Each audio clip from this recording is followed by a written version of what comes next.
Jansangram news, बातमीची सत्यता हीच आमची ओळख। सावंगी रुग्णालयात बेबंदशाही, रुग्णांची पुन्हा औषध पेठीकडे सक्ती, नियम धाब्यावर प्रशासन पुन्हा झोपेत, रुग्णांच्या हक्कावर पुन्हा गदा, नियमांचं खुलेआम उल्लंघन आणि प्रशासनाच्या कारवाईवर मोठे प्रश्नचिन्ह।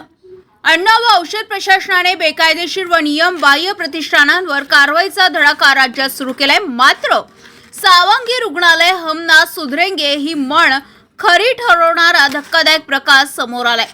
वर्ध्यातील शालिनीताई मेघे रुग्णालयात रुग्णांना पुन्हा एकदा रुग्णालयाशी संलग्न औषध पेठीतूनच औषधे खरेदी करण्यासाठी पाठवलं जात असल्याची बाब पुढे आली आहे। याच प्रकरणाची तक्रार यापूर्वी अन्न व औषध प्रशासनाकडे करण्यात आली होती। त्यानंतर रुग्णालय प्रशासनानं या रुग्णालयातून औषधे घेणे बंधनकारक नाही असे एलईडीवर फिरता संदेश सुरू केला। मात्र कायमस्वरूपी फलक रुग्णालय परिसरात दिसून आले नाही। हे ग्रामीण रुग्णालय असून येथे गरीब रुग्ण उपचारासाठी येतात। मात्र रुग्णाला उपचार दरम्यान औषधे बाहेरून किंवा इतर मेडिकल मधून विकत घेण्याची मुभा नसून ऍडमिट रुग्णांच्या हातात डॉक्टरांचे प्रिस्क्रिप्शन न देता त्यांना गेट पास किंवा ऍडमिट कार्ड देऊन थेट संलग्न केमिस्ट कडून औषधे घेण्यासाठी पाठवलं जात असल्याचे धक्कादायक प्रकार आढळून आलाय। तुम्हाला चिठ्ठी दिली का जी?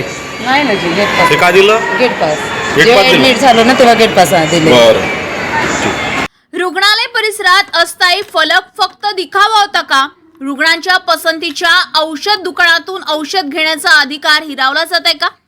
तज्ञांच्या मते रुग्णांवर विशिष्ट औषध पेठीतून औषध घेण्यासाठी प्रत्यक्ष किंवा अप्रत्यक्ष दबाव आणला जात असेल तर drugs and cosmetic act 1940, drugs and cosmetic rules 1945 आणि कन्झ्युमर प्रोटेक्शन ऍक्ट 2019 अंतर्गत कायदेशीर बाबी लागू होऊ शकतात।